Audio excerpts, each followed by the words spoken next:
Si telle est la nature d'un homme que, lorsqu'il voit autrui, lorsqu'il voit une personne commettre une faute, lorsqu'il voit quelqu'un ne pas marcher dans le droit chemin, ne pas se conduire d'une manière spirituellement juste et digne, il le méprise, l'abaisse, nourrit à son égard du dédain dans son cœur sans rien lui dire. Mais le cœur rempli de rancœur et de sentiments négatifs, que fait-il en réalité?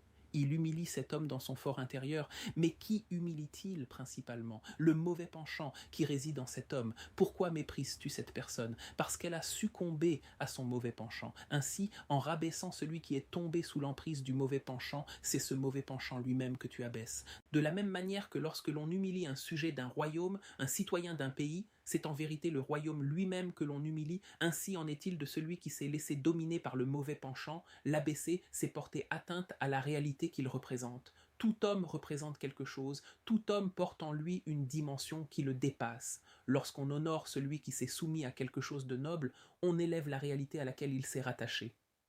Lorsqu'on l'humilie, on humilie également ce à quoi il s'est soumis.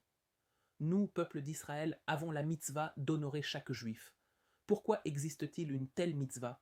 Parce que chaque juif est porteur du nom et de la royauté du saint, béni soit-il.